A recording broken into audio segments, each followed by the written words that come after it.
भूतहा अस्पताल वगैरह में एक भूतहा हिंदी कहानी भूतों की कहानी कल्पना के आधार पर लिखी जाती है, लेकिन कल्पना भी कुछ वास्तविक अभिप्रेरित होती है। वो भूतिया अस्पताल एक माया की कहानी है जिसमें दुखों के सलाब कई माताओं के खतरे में डाल दिया। एक बहुत पिछड़ा गाँव था, वह लड़कियों की आबादी साल कम हो जाती थी।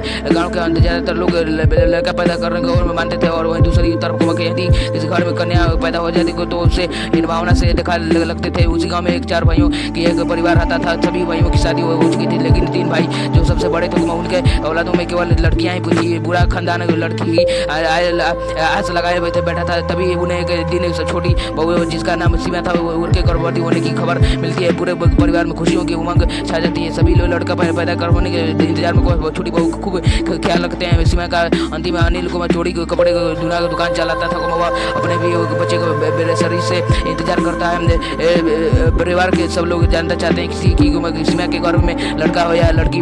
वह अपने लड़का करते हैं कि सीमा को गर्भ के लिए लिंग परीक्षण के लिए अस्पताल जाना चाहिए, लेकिन सीमा बच्चे की जांच करने के लिए अस्पताल नहीं जाना चाहती थी। दरअसल सीमा पहली बार उस लगता था लड़की या लड़की दोनों अनमोल थे। उसे लग रहा था कि यदि किसी गाँव में लड़की हुई तो परिवार सभी लोग उससे नफरत करने लगेंगे और किसी की नाराज नहीं चाहिए। लेकिन उस सीमा को अस्पताल के लिए जाने के लिए मना लेता है। वह विश्वास दिलाता है कि मुझे कोई फर्क नहीं पड़ता है कि तुम लड़की को जन्म देती हो या लड़की को, बस तुम्हें पिता बनना है। उसमें अनिल के साथ अस्पताल पहुंच जाते हैं। अस्पताल में आने का अनिल का एक दोस्त कमांडर था। इस वजह से लिंग परीक्षण का काम जल्दी हो जाता है। परीक्षण की रिपोर्ट में सीमा के गर्भ में लड़की होने की पुष्टि होती है। परिवार को जैसे ही पता चलता है कि सीमा लड़की को जन्म देती है, परिवार में मातम छा जाता है। पूरा परिवार मिलकर अनिल को समझाता है कि यह लड़की हमें नहीं चाहिए और परिवार में इतनी सारी लड़कियां हैं और जो अब एक लड़की की से परेशानियां बढ़ती जाएंगी। अनिल अपने भाइयों की बात में आगे जाता है और समय को गर्भपात करने के लिए मनाने की कोशिश करता है, लेकिन समय को अनिल को गुस्से से चिढ़ाते हुए कहती है तुम पागल हो, मैं किसी की कीमत में अपने बच्ची को नहीं मारना वो मार ली। सीमा और अनिल के बीच इस बात को लेकर कई दिनों तक झगड़ा चलता है। इसके दिन सीमा अचानक अपने कमरे में बेहोश हो जाती है। अनिल उसे उठाने की कोशिश करता है, लेकिन अब उसे होश नहीं आता है। तो उसे अस्पताल ले जाता है और इस इलाज के बहाने अपने दोस्त के साथ मिलकर सीमा का गर्भपात करवा देता है। और जैसे ही सीमा होश हो आती है तो उसकी दुनिया उजड़ जाती है। सीमा को पति चला जाता है कि उसकी बच्ची इस दुनिया में नहीं है। सीमा टूट जाती है। उसके परिवार उसकी मालूम है बच्ची छीन ली। सीमा बहुत दुखी थी और इसका गुस्सा बढ़ता ही जा रहा था। अचानक उस अस्पताल के कमरे को चादर से फांसी लगा लेती है। कुछ ही पलों के अंदर सीमा की धड़कनें बंद हो जाती हैं। सीमा के परिवार को जैसे ही पता चलता है कि सीमा अस्पताल में आत्महत्या कर ली, सभी भागते हुए अस्पताल पहुंच जाते हैं। अनिल सीमा के चलते जाने के बहुत दुखी होता है। उसे अंदाजा नहीं था कि सीमा बर्बाद इतनी दुखी हो जाएगी कि अपनी जान दे देती है। जो होना था वो हो चुका था, लेकिन अब बारी को भरपाई करने की थी। सीमा का अंतिम संस्कार 13 दिन गुजरते ही अस्पताल में सीमा की भूतिया रूह की दस्तक हो जाती है।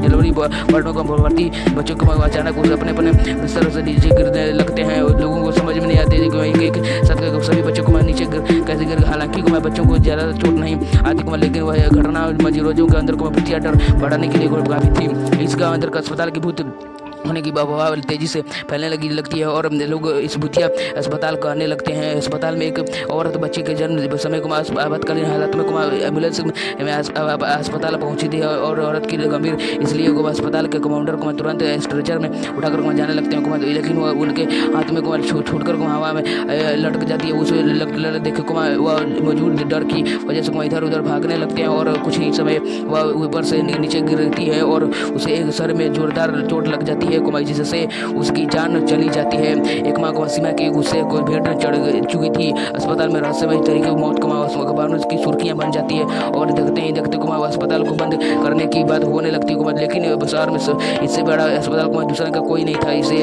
अस्पताल को शहर की जीवन का देख रखा किया जाता था। लेकिन भूतिया अस्पताल अब केवल अफवाह की तक सीमित नहीं था। इसी बात को वास्तविक आधार मिल चुका था और अब लोगों की बुरा यकीन था कि अस्पताल में कोई ना कोई मजबूत तो जरूर है क्योंकि कई हादसे निरंतर हो रहे थे। अस्पताल प्रबंधन मुद्दे को गंभीरता से लेते हुए अस्पताल जहाँ को के लिए एक प्रतिष्ठित ओझा को बुलाते हैं। ओझा अस्पताल के कुमार मंत्रों के निश्चित किया इसमें पता चलता है लगाता है कलर का लाल होता है। उस कमरे को अस्पताल कर्मचारी दूसरे के मुँह पर लिखने लगते हैं। ओझा अस्पताल कर्मचारियों को कहता है कि कुमार के अस्पताल में एक दुखिया आत्मा जिसके किया गया था, इसलिए वो अस्पताल में किसी को भी नहीं बनने देना चाहती। अस्पताल प्रबंधन के समय गर्भपात के बारे में जानकारी नहीं थी क्योंकि वो गर्भपात अनिल कंपाउंडर के दोस्त ने गुप्त तरीके से किया था।